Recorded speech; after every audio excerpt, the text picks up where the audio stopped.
All right, take 3. Let's hit the ground running this time. This is our 3rd attempt at shooting or recording this one because let me tell you something, guys. We still don't know what we're doing, but we're getting better. So last Friday, I think we tried to shoot this episode. It's supposed to be episode 8, so hopefully this one will be episode 8, but we'll see what happens. I don't know. We're technically on like 11 now, but we just messed up a few. Exactly. We may get rid of this. So anyway, last Friday, unfortunately, we had some technical difficulties. We had a really great conversation about employee management and... Yeah, 52 minutes. It was long. It was nice. Yeah. We had a new camera. Things didn't work out, so we're back to the old camera, back to the old setup until, we upgrade everything in the future. But for now... Yeah, we're just going to stick to a good 30 minutes and... Yeah, let's get on point here, or on track with employee management, right? What do the people want to hear? So we were asked by a couple people to talk a little bit about managing employees, hiring employees, and leadership in general. So the things that we hit on last time, that nobody else got to see was, we'll kind of do a brief overview of all of it. Okay. So mainly the steps that you take to hire an employee, right? So what do you do first, and what are the tips that we should give the listeners? Okay. So, ironically enough, most of my employees have found me. Oh, okay. That's also, recruiting is one thing. But, okay, how about steps you take before hiring an employee to set them up for success, set you and the employee up for success? Okay. So, before I hire an employee, I look at the job in the entirety, meaning, let's say it's an office manager. Mm-hmm. What I'm going to simply do is I'm going to break down her day-to-day tasks, her weekly tasks, her monthly tasks. Or him. Keep going. Oh, yeah. Or him. Yeah. Again. Yep. I'm going to simply put that down and make an SOP for every job that she has. Okay. So real quick, those that don't know. Standard operating procedures. Good. Go ahead. Just to make that very simple. So she comes in on a Monday, or he comes in on a Monday. They sit down at the desk.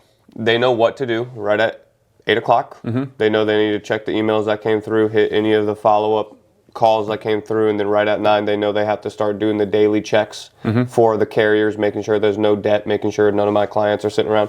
They know exactly what they need to do on a very detailed list, to where if they're confused at any point, and I'm not there because I'm running multiple different companies, I need them to quickly be able to go to a document and go, that's what I need to do. Worst case scenario, yes, you have to call your supervisor sometimes when it's outside of the scope. But even outside the scope, guess what? I have a section in there that says, miscellaneous, what do you do when it's not within the book? Yeah. And there's steps before you do, you have to take before you get to me. Because I value my time, and the more time the more my time gets bogged down with the little stuff, the more I can't grow and expand the company. Exactly, yeah. And we talked about that a little bit on the time management episode, which was, as the owner of the business, your responsibilities should solely be with anything that, generates growth or specifically income generating activities, right? Yes, because income's going to fuel growth. Exactly. So to touch a little bit on that, the important thing here, guys, is when you're looking to hire employees, you cannot fill a position until you know exactly what is required of that position, okay? It's a mistake that I've made in the past, where I've hired people expecting them to help me set up an operating system or procedures for a position when they don't know what's expected of them. How is it that somebody who's never worked for you should know exactly what you want them to do, right? It is. I made that recently. I made that mistake recently, and that's what we want to get across to you guys. Is if you can get an SOP, and it doesn't have to be very detailed, but it's got to be something so that they know exactly. It does not have to be detailed. Yeah, they need to know what is expected of them before they get there. So that goes hand in hand with their Job description, right? That should be pretty detailed. What you're asking of them. Yes. What responsibilities they have, what traits they should have, what's expected. But then when they get there, they should have something that tells them what their daily activities look like, their weekly activities, their monthly activities, right? If each one of those are different. And without that, again, you're just setting yourself and your employees up for failure, because now your employees are trying to do what you want them to do, but they don't know what that is. So you're upset because things aren't getting done, because you're just saying, hey, take care of this task for me. So they finish that task up, and then what the hell are they supposed to do next? They don't know. So one of the biggest things I found that has helped is I used to make schedules for the employees without knowing what the employees really had to do. So then they would just be sitting around doing nothing because they were waiting for the next thing to happen. Yeah. If that makes sense. That's it. So you're not managing your time or their time efficiently when they are constantly coming to you to see what's next, right? And that's why that's SOP, putting that in place, you can then design a well-placed schedule around that. Yeah, and that's something I have my employees do is, I time block my schedule and I make sure that theirs looks the same. Okay, not the same as mine. They're not doing the same activities as me. But you make sure they time block and ensure that their they're time is staying managed. on time. That's it. Yeah, they need to be showing that they have something scheduled for, every part of the day, so that I'm not wondering what they're doing. At any point, if I need to talk to one of them, or they need to talk to me, right? I do the same thing. I have access to the calendars. They can jump on my calendar and say, oh, he's in an appointment, or he's in the office working. This is a free time to call him. And I can do the same thing. If I know, hey, he's running down materials, or he's meeting with a client right now, or she's out, doing permitting, I'm not going to call him right now. You know what I mean? But I need to know that in case something comes up, or vice versa. So that's step number one. It was, when you're looking for employees, you need to figure out what that employee is going to be doing first, and have a system set up for them. And again, in the last, we didn't, you guys aren't going to get to see it. It was such a great conversation. He used the term a living document, right? Which I love, because an SOP is exactly that.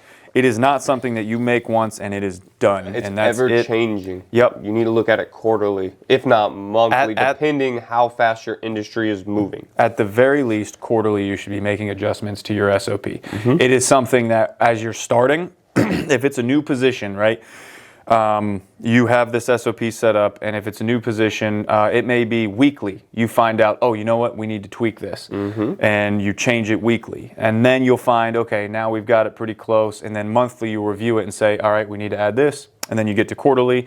Whatever works for you, but with a new position, it's probably going to be more often than not. And that's fine. But again, as long as you have something established before they get there, and you have a system for tweaking it in place, it makes it much easier. You're able to manage them more efficiently than without that. Ask me how I know.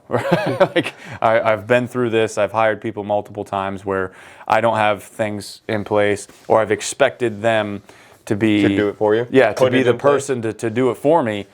And it's just not realistic. They don't know how your company works. They don't know what you want your company to look like at the end of the day. You need to establish that before. Now, how do you establish that? What do you do to set up an SOP? Is it, because a lot of people might think that this is, even myself included when I was getting started, it's hard. It's how do you do this? It's not very hard. So for me, I love technology. So I let anything but myself excel.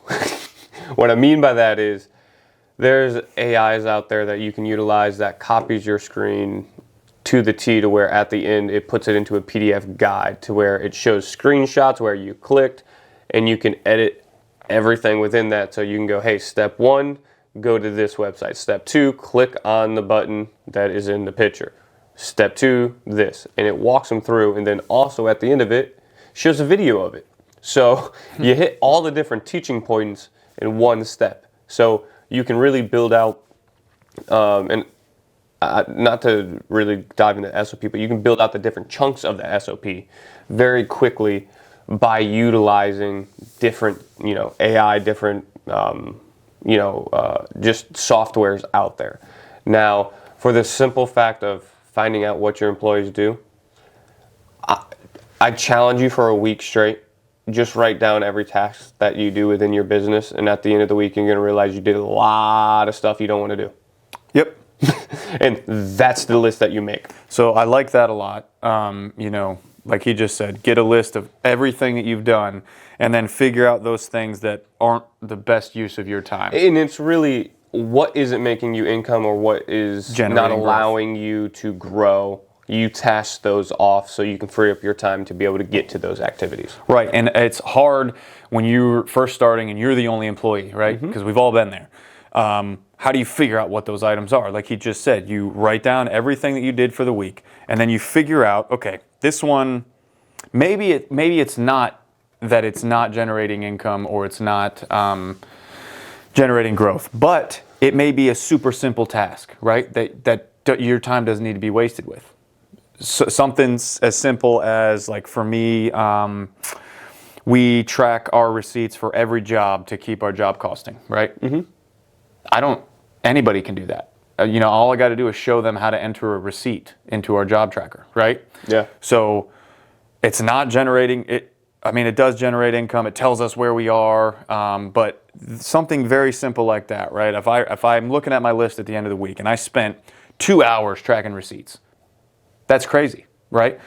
I just write that down, and then I say, okay, how do I track a receipt, right? So I say, all right, I pull up this, and I'm not as big into AI as he is, only because I'm lazy, right? Like I haven't spent the time to learn it enough yet to utilize it, which is kind of counterproductive for being lazy because it can make you even more lazy.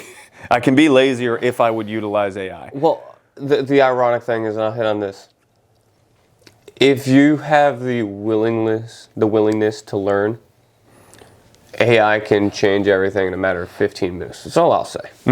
Yeah. So, for real quick, for those of you who don't understand AI yet or haven't learned it, what I do is I just make a quick list, I handwrite it. Or I even will use my phone or my computer or something in voice text, right? So I'll just say, open my Excel document or QuickBooks, click on this, enter receipts, blah, blah, blah, and just kind of make a list of how you perform each task, right? It's that simple. And then you'll compile those tasks into an SOP, okay? It doesn't have to be, and this is something we talked about last time too, is we'll do our best if anybody's interested, but the only way that we know if you're interested is if you tell us, right? Yeah. So luckily, some of you have been giving feedback and it's been awesome. We really appreciate it. But if anything else we're talking about is of use to you, please let us know. So this specifically, we'd be willing to share an SOP template, that's kind of a broad spectrum for just to kind of give you guys a breakdown of what you should look for in there. And I can even, for sections. it's not that difficult. I can make up just a blank one. Like we could just pick a job out there. I don't know. I'm trying to think of one that I know no one, a chef, random, right? Yep. That has some, I'm just thinking of a job that has some other positions underneath, like a sous chef or whatnot. Right. I could build out just an SOP for that and then just share that template so people could just plug and play. Exactly, yeah. And again, so I have a template for a couple of positions in my company, right? And I mean that stuff I do a lot of construction consulting now, so I sell that as a package. And the thing to note is, we can give you just a broad template for you guys to use. But if you're able to get a specific template for your position, it's going to be different no matter what, right? Every company's different. But the important thing to note is that you can take those templates and tweak it for your company very easily. Very. So if you get a template that just says what the sections of the SOP are, right? Like daily tasks, you'll know, okay, this is what their daily tasks should be. And then you go down to monthly tasks, and then you go down to what do I do if this happens? Like I have a frequently asked questions, common problems section, all those things, right? So we can break that down and kind of give you guys just a broad template if you're interested. So that's step one for hiring employees is A, get a plan in place. You need a good detailed job description, which can be set up on AI in 5 minutes. I mean, that is something that you don't need to know AI well enough. No. You just go to ChatGPT, type in, provide me a detailed job description for whatever your position is, and it'll pump it out. And again, what was the thing that you said last time? The percentages for using AI. This is really important and it's really great because you can't, let me just real quick, you cannot expect AI to get it exactly perfect, right? So this is a good percentage, this is a good breakdown of what it should look like.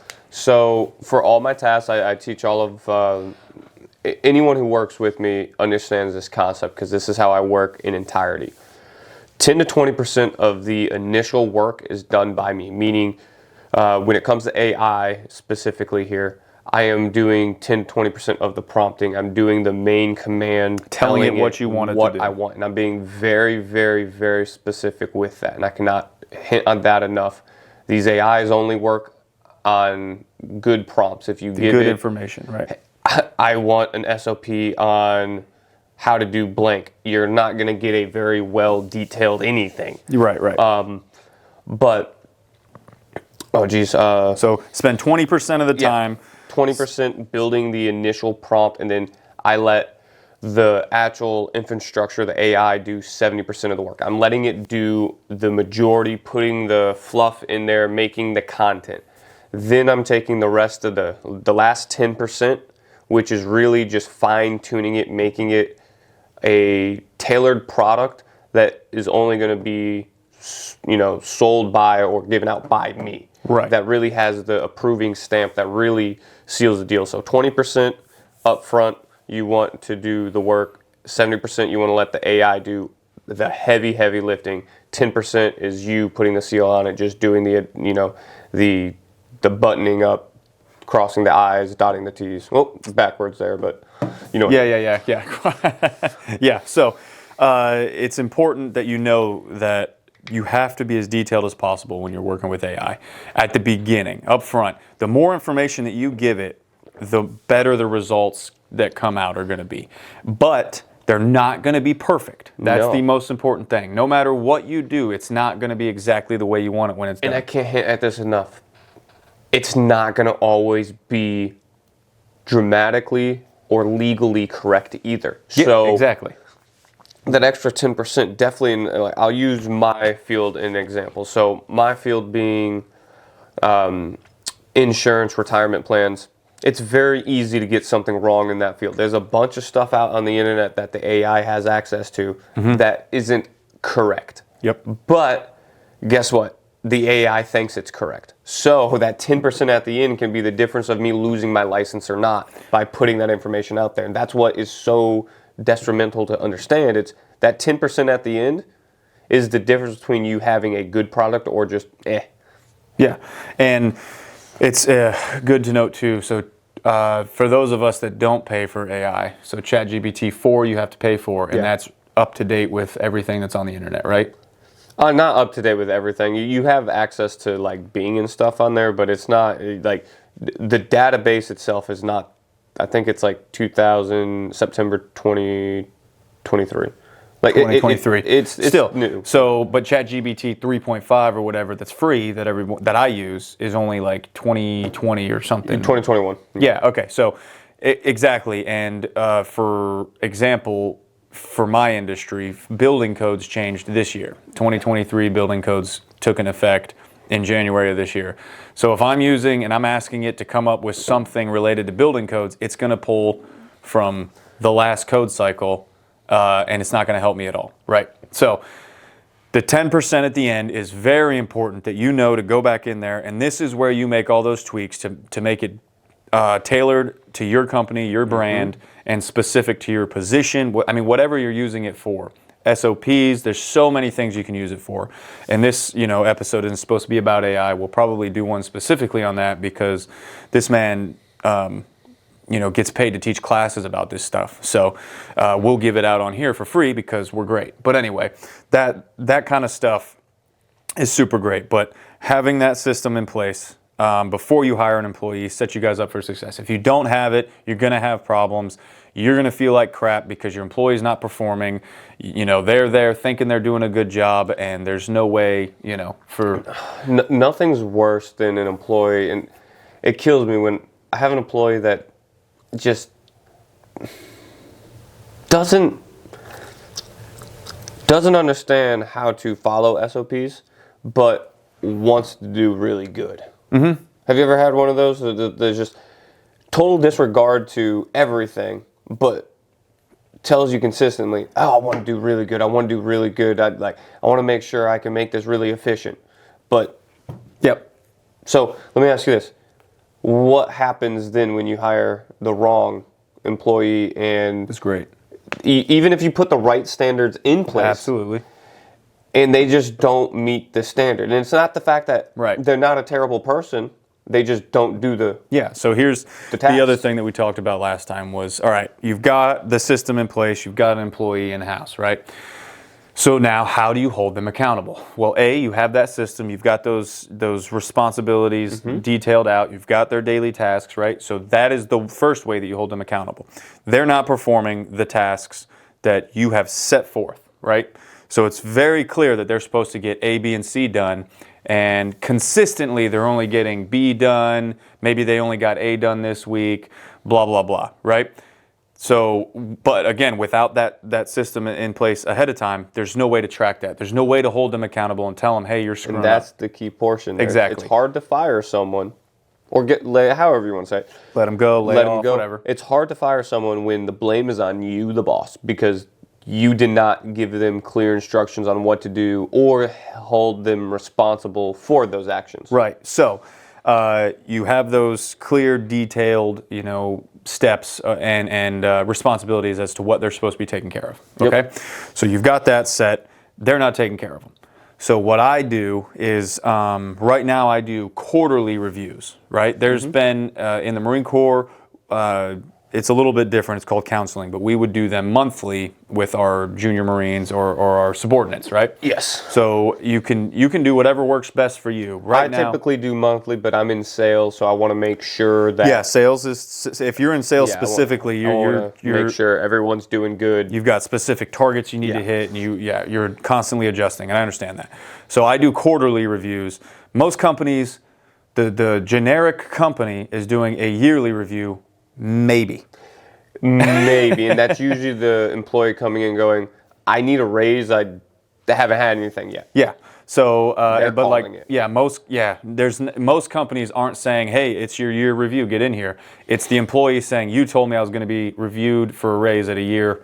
Give me, let's talk. Yeah. Right. So I do a quarterly review, and I set quarterly goals with my employees, and I set specific guidelines as to how, what should be accomplished within this quarter, and what you are lacking in, what you can improve in, blah, blah, blah, right?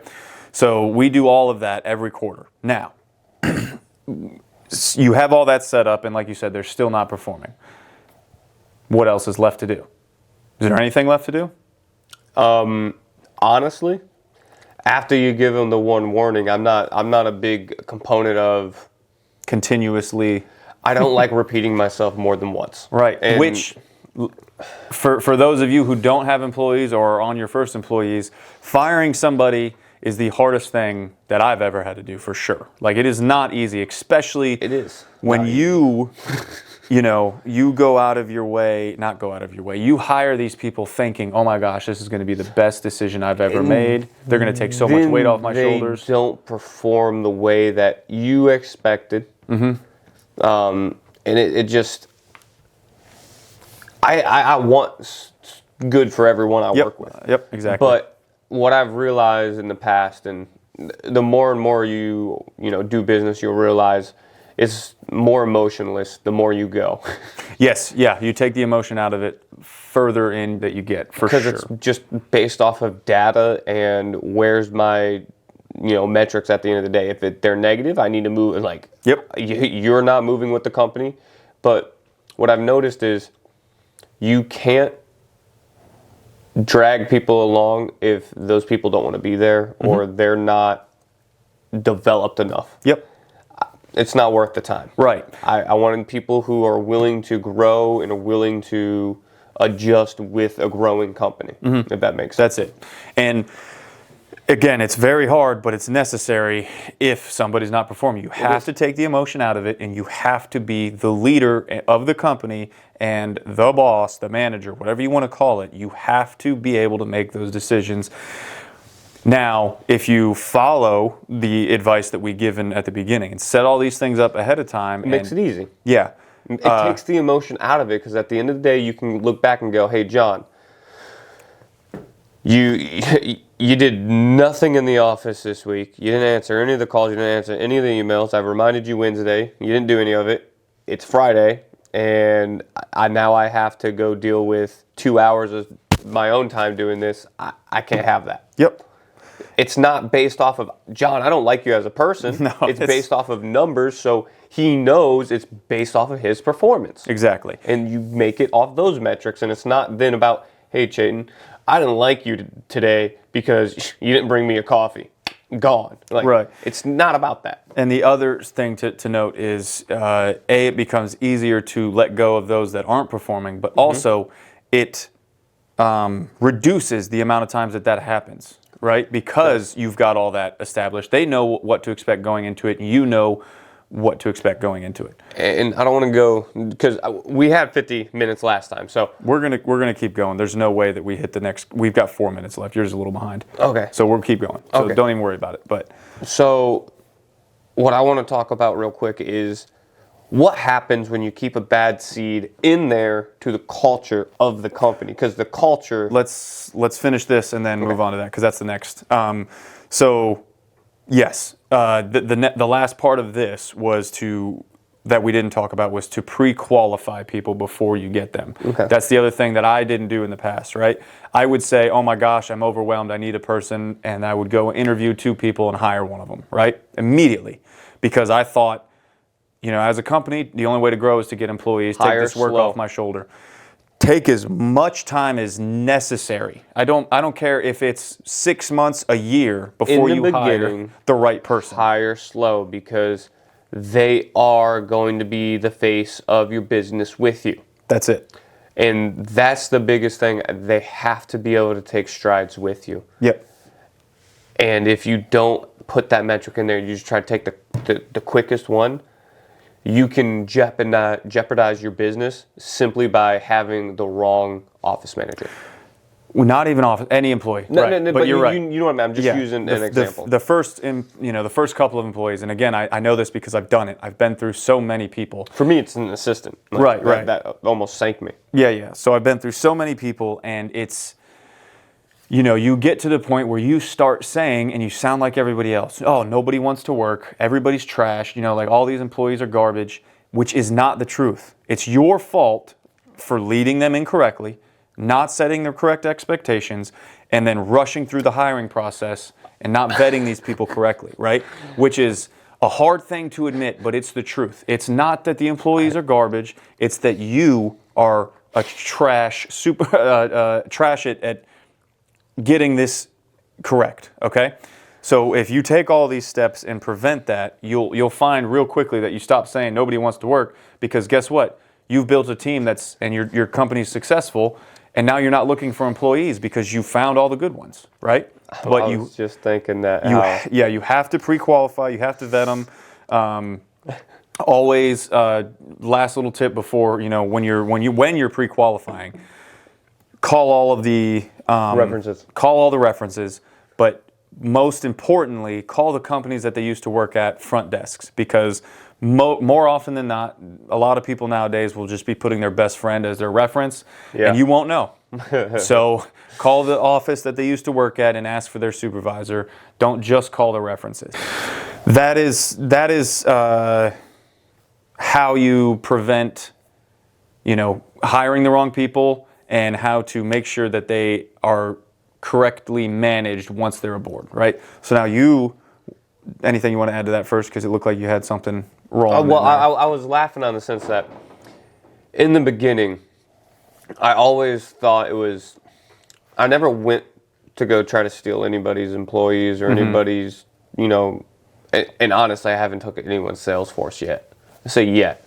Because the more and more you develop and you have those standards in place, the more people want to flock to you. Yep. Because Absolutely. there's a system in place and a structure to where they know there are no what ifs. Yep. And that, at the end of the day, is what people are looking for in a company, is to know, hey, I can show up every single day and X, Y, Z is going to happen. Yeah, because people want to be... They want a stable job with... Yeah, and feel like they're part of a successful team. Yes. So if you provide that, you'll find that you won't be looking for people anymore. People will be coming to you. That's a good point to make. And that's what I've noticed is when I was recruiting heavy in the beginning, I couldn't get anybody. Because I didn't have any of that in place. Yep. The moment I put that in place, I really don't try to recruit people come find me. Exactly. Very and true. It's ironic. Very true. But it's because of all the systems in place. Right. Because they understand the stability that comes behind it. That's all I have on that. Right. And the people coming to you don't necessarily know their systems in place, but they see how you operate. They see how your company operates. But the only reason why the company operates like that and they is see because us of the in that systems. light is because of the system. Right, but it's not like they're looking in from the outside going, man, look at those systems. They're just seeing a thriving company and an ecosystem that, is something that they want to be a part of. That's what they see. And it's because of the systems and the management of employees that you've set up, again, from learning from our mistakes. Like I have hired and fired so many people, or not even fired, but they just don't show back up, right? And so that again tells me, or that's where I start saying, oh, nobody wants to work. It's again all my fault. I've learned from those. Please listen to what we're saying. It will help you with a lot of heartache. Now, to the next point, what happens if you keep a toxic individual within your organization? Yep. So. There's a saying for it, the cancer cell that just gets placed and it just destroys. I relate to the military. We've all seen the one bad seed that should not be there, and then there's always one good person that goes down with them because it's always a battle buddy. So it's one of those things where if someone's doing bad, you're going to emulate who's around you. And that's just what it is. I think we talked about that on our last one. Yes, you are the 5 people you most associate yourself with. And if you're at work and the person next to you is just low quality, barely shows up to work, I'm not going to be shocked when your performance starts to slip. There's studies out there, and I'm not going to embarrass myself with the actual numbers, but I know they show if you sit with a high performer, you're going to be more of a high performer than if you sit with a low performer, you're going to be more of a low performer. That's it. It's simply... That's the truth. If you have a bad seed in there, and this goes for work quality or if it's an attitude issue, it's going to correlate with everyone in there. Yeah. So it's easier just to get them out. And the thing is, I have it twofold. You can be a non-performer and you get kicked out, or you can be low to personal development and get kicked out. Because both of them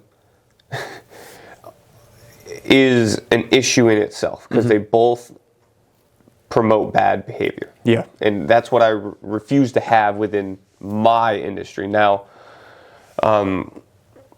we do a lot in place. Like they come in and they sign something that says, hey, within a month you'll be terminated if you don't do X, Y, and Z. So they know leading up to it. So we take that all off the table so people don't get mad after 30 days when we let them go, when they go, what's going on? Well, we've told you, you signed the form. That's it. You said you were up for the challenge. You lied to yourself. Yep. We were holding you accountable. You had never been held accountable. Yeah. It doesn't feel so well, but that's it. Yep. Here it is. So it is very true that leaving like if you have somebody that's negatively affecting or just has a bad attitude or whatever the trait is that's not what you want to see in your company, you will notice, like you said, other people will start acting that way. Yeah. Or B, the good people will start to leave because they don't want to be around it. And that's the thing is, I always want to promote and ensure, and I don't want to say make this seem biased, but I'm going to reward my top performers. If they have the work ethic and the drive, the company's going to reward those individuals all day. And if they're the ones who basically build the company and hold the company up, why would I not ensure that they are protected And taken care of, exactly. Yep. And those bad seeds just ruin that. I'm not going to let a top performer leave because a low individual wants to come in and try to play the game for a month. That's not happening. Yeah, and so, now how, okay, we talked a little bit about how to get employees through the door, the right ones, how to set them up for success, how to set yourself up for success in that aspect, how to get rid of the poor performing employees, right? Okay. Now, let's talk about how do you keep the good performing employees. I love it. For me, leading from the front. So in my industry, Okay. Absolutely, but keep going. in my industry, it's being able to give them the ability to, again, in my industry, just giving them the ability to make as much money as possible and being in the trenches with them. So selling with them, being on all the calls with them, ensuring that the trainings are there for them. Anything that they ask for, I go ahead and I start to develop. I make software for them. So for me, I always tell everyone in my company, there will be no one in my company that outworks me. There will be nobody. I start out earlier in the morning than everyone, and I end off Monday through Friday. You're catching me probably from 7 o'clock to 11 o'clock every single day working. 7 p.m. to 11 p.m. He doesn't work very much. You want to flip that around. 7 a.m. to 11 p.m. I work a lot. Yeah. But the thing is, that allows me to give support. And the thing is, I'm not going to lose anybody because no one's going to outwork me, and I'm going to make sure all of my guys know if they need something, I'm a phone call away to make sure that they are taken care of at any moment, if that makes sense. Totally. So great. So I agree. Lead from the front, right? Now, it's a little different for me. And I'm not saying you got to do crazy schedules like me. It's just with what I do, that works with me. Definitely. Leadership, number one, lead by example, right? You can't be the do as I say, not as I do, right? Yeah. You have to emulate what you want to see in your company and your employees, right? The standards and the practices that you want to see, you better be, you can't just say, hey guys, no smoking on the job sites and then walk out there with a cigarette, right? Absolutely retarded. Absolutely ridiculous. I'm going to cut that out. No way. Anyway, so cannot do that. But so for me, I have done that in the past, right? Where I love it when my employees, because I'm in construction, right? And there's this thing where job site managers, construction managers, job site supervisors, they make all these jokes like, oh, they're in their AC all day. They don't know anything about picking up a hammer. I love it. I wait for it to get to a certain point until they say, like, man, this guy, I hear, and I welcome it. Okay. I love it when they say stuff like that because it just makes me laugh. So, and then occasionally, right, there'll be a good day where I say, all right, time to go. And I will still go to the gym at 3:30 in the morning, and I'll make sure that they know that. And then I will go out there, and while they are taking their breaks because it's hot, my ass is moving. And I am working them into the dirt because they need to know that I do know what I'm doing, A, and B, you don't want to play that game with me because I will make sure that all of us are in the hospital at the end of the day. Okay? So I'm glad I don't do physical labor anymore, because I was the same way. Like, yeah, no, do not. Oof. So lead by example, right? So like if I'm asking you to do anything, if it's work in the heat, work in the rain, You bet I've done it myself. it's either that I've done it, and if it's something that I've never done, you bet your ass I'll be out there doing it with you, right? Like I will never forget, perfect example, in the Marine Corps, one of my corporals one day said, hey, I need you to go scrape the piss, the dried piss. This building had been built in the 1930s before World War II, or right after World War II, sometime in the 40s or 50s, right? It was built in Okinawa, Japan, and the urinals have been there since then. It's never been remodeled, and it's got this old, dried, rust-colored urine on the urinals, right? And he said, you need to go scrape that off. And I was like, are you kidding me? Like that, there's nothing for me to do. You're going to make me do that? And he said, oh, I'm coming with you. I'm not going to make you do something I wouldn't do. He goes, I've never done that. So we're doing it together. And he went out there, put on a mask and gloves and a scraper, and we went to town scraping that stuff. That kind of stuff motivates your employees to go out and do the stuff that they don't want to do, right? So Maybe not scrape piss. No, but he said, I'm coming to do it. I said, all right, this is going to, whatever, we got to do it, we're going to do it. It's not as shitty. Exactly. With somebody. Right. So anyway, lead by example. The next one is incentivize your employees, right? If it's sales, it's real easy. Give them more money. Monthly car bonus, profit sharing. Yes. Like there's so many things that you can do. Daily bonuses you can get for making sales. Like we incentivize. Right. Heavily. So That's all I got. incentivize, and then the benefits. There's different benefits that you can offer as an employee. Yeah. But you don't also, when you're a new company, you don't have to think that, oh my gosh, I don't offer 401k and health. Nobody's going to want to work for me. Absolutely not. To a lot of people, they just want more time with their family, right? Yeah. So if you not incentivize, but what's the word I'm looking for here? Emphasize that you're welcome, you're flexible. If you're a single mom and you got to pick your kids up from school, you're willing to work around that schedule. You know what I mean? You go ahead, take your kids to school in the morning. I'm the type of boss, and this is me, and I'm not saying everyone has to do this, but for me, on a Friday, if all your job tasks are done, and I'm paying you 40 weeks regardless, like you're on salary, I'm okay if you're cutting out early. Absolutely. If everything's done. If you did a week's worth If it's of work, 11 o'clock, everything's done, and I know there's no big task coming down on a Friday, go have fun. yeah, Leave. If you did I a want week's you to. worth of work in 3 or 4 days, I'm gonna pay you for a week's worth of work. And you've made me a week's worth of money. Why would I not? A personal assistant that I'm bringing on next week. Mm-hmm. She's so efficient.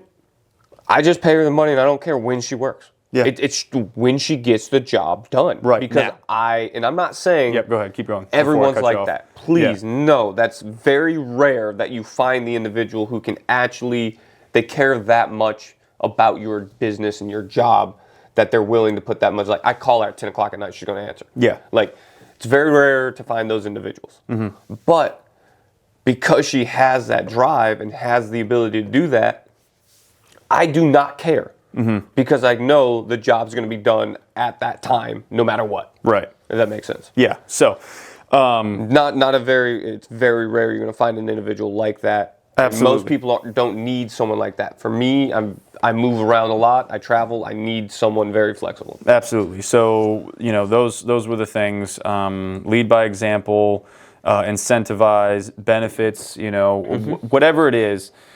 All of those things help you maintain good employees, high performers, right? Now, we could, so many of these things we could spend another hour talking about, right? But we're not going to on this one. Maybe those are the things that we'll do some YouTube videos about in the future, right? So specific from the podcast, we'll do separate YouTube videos that if anybody wants more information, they can jump on over there and check it out, right? Yeah. So one last thing I want to hit on to kind of go back a little bit. How do you find your employees when you're getting started? Not now, like you said, once you get moving and you have these things set up, people come to you, you'll find that out. But you're new, how do you advertise how do you find these employees? It's not as hard as it sounds. No, but what I suggest highly, I'm going to make sure I'm direct with this. Stay away from friends and family. Stay away from friends and family. And I'm saying that please listen to that. Let me just real quick. One more time. Do not hire friends and family. It is because when that specific person becomes one of those cancer cells that we talked about, how do you let that person go? Ask me how I know. So anyway, go ahead. Aside from friends and family, how do you find employees? I mean, so you got the typical good old-fashioned Facebook, Indeed, job listings. I'll say this. The people who typically are on those are just clickers. They're filling out hundreds of applications because that's what nowadays is. So they're trying to find the best job. What I would suggest, honestly, is even if you don't have a big network, try to ask within. If you know of a friend who is of high caliber, ask them if they know of someone that needs a job. That type of ordeal. And I'm not saying hire your friend, but going through hiring a friend of a friend, it's not going to be bad if you have to fire that individual.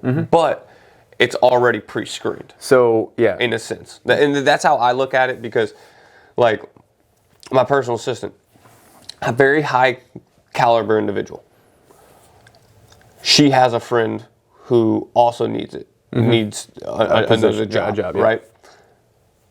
Who trained her how to be efficient as her. So already that's a good qualification. Now, is that the deciding factor? No, I still need to sit down and interview to do that. But I'm already more apt to do that simply because the skill set should already be there. Okay. Now, I'm not saying that's 100%. No. Now, on the flip side of that, I will also find an individual at the same caliber as her, and I like to just pay extra for individuals. I want high individuals, so I would rather just pay a higher hourly to get that individual. So I will go one-on-one and interview both, and then look at it from that point. But again, from new individuals, I would personally, because Facebook is very hard you're going to be going through. You said it exactly. So we'll make it as simple as we can, right? You should still be going Facebook, Indeed, ZipRecruiter, any of those job boards. Understand you're going through people. Yes. You get what you pay for, right? Yes. So, most of those are free, and there are people who, it's being put in front of people who are constantly changing jobs, always looking for, applying to 100, filling out 100 applications. Yeah. Doesn't mean you won't find a good person there, right? But the easiest terms here is, guys, tell everybody you're hiring. Absolutely everybody. So I know it's a little uncomfortable too if you just walk into freaking Lowe's, right? Like me for construction. If I walk into Lowe's and tell the cashier, hey, I'm looking for a laborer. Guess what? Their son might be just getting out of high school looking for, you know what I mean? Like you don't know until you ask people, right? And I said talk around that, but what he's saying is simply word of mouth. That's it. And you have to understand, if you are a business owner, you are your advertisement. You're a walking billboard. And if you're not thinking like that, I'm sorry to say, you need to be readjusting how you're looking at the world as a business owner, because you're missing out on a lot of opportunities. It's annoying, but I can tell you this. Everywhere I go I'll stop, getting coffee. Oh, hey, retirement plan. That's kind of ironic. I'll bring up anything. Yeah. Because it leads into my job. That's it. So when you're first starting out, sometimes you're excited, right? And you're like, oh yeah, I want to tell people about but then most of the time, for me at least, I was like, nah, I don't want to bother that person but you have to, we talked about this on one of them, get comfortable with being uncomfortable, right? Talking about your business is uncomfortable at first. Absolutely. But you should be telling every single person that you have an opportunity to talk to. Showing you, and the thing is, on my phone, I have a business scanner to where, I just send my contact to them. They see everything. They have it. Because it's simply, the more people you talk to, the quicker your business is going to grow. Yep. And the more people you know, the more money you make. It's very, very simple. That's it. So that is my hack for finding good people is tell everyone you know, because you don't know who they know. they may know exactly the person that you're looking for, but you won't know. I've noticed one individual, their network could unlock the world for you without you even knowing it. Mm-hmm. And even if you like, we come from and I'll just hit very brief on it. We come from a very, very, very, very small town. Yes. There was no networking there. Yeah, no.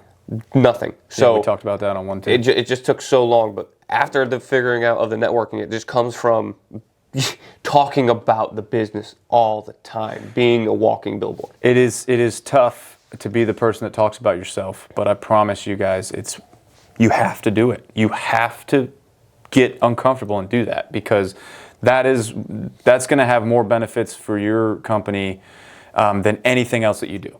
Yes. And it's not only for employees. I mean, absolutely everything. You'll see doors open up that you didn't know were there. But it also builds one thing, and we can hit this on another time, but it also builds this one thing that all business owners need, and it's confidence. Because once you have confidence in yourself as a business owner, you unlock so many doors because you just believe you can do it. Yeah. That could be a whole different subject. Yeah, I know we sort of talked about that, but it was a little bit jumbled, because if you guys haven't noticed, each one of these we get a little bit better and more organized as we go. But anyway, I think to recap, let's see, we talked about finding the right people, how to find the right people, how to pre-qualify those people, how to set yourself up for success and them up for success in their position by having SOPs and responsibilities in place, how to then keep, what's the word I'm looking for? I said it earlier. Retain employees? No. When you review them every couple of months. It's a quarterly review. Is it a review? Did I say review? Whatever. How to evaluation? Is that what you were going for? Yeah, evaluate them. I was like, how to evaluate them. Like, you're hitting the word. Like that was right, and hold them accountable for what you're looking to have done, which then makes it easier to get rid of people, how to fire them, how to keep the good, high performing, employees in place. And then this last part we talked about so much. I think we've covered it all. Anyway, I think we've talked about everything we can talk about as far as finding and keeping employees and managing employees. That was the main thing, is managing these people, because we've gotten some questions about that. So yeah, I mean, to be honest, we could probably dive in a little bit more on the management side. We really didn't do too much. Yeah. No, I mean, we talked about how to set it up. Yeah, to manage them. What I mean? Leadership in general. That's and I think we could just hit stories on that to really absolutely highlight. Yeah. I know there's a couple that have changed how I've looked at it because of the leadership. And it's literally just things like that you said with your corporal. Yeah. Things like that shifts your perspective. Yep. And you have one good leader, they can literally shift everything. Right. And I will say that, joining the Marine Corps definitely...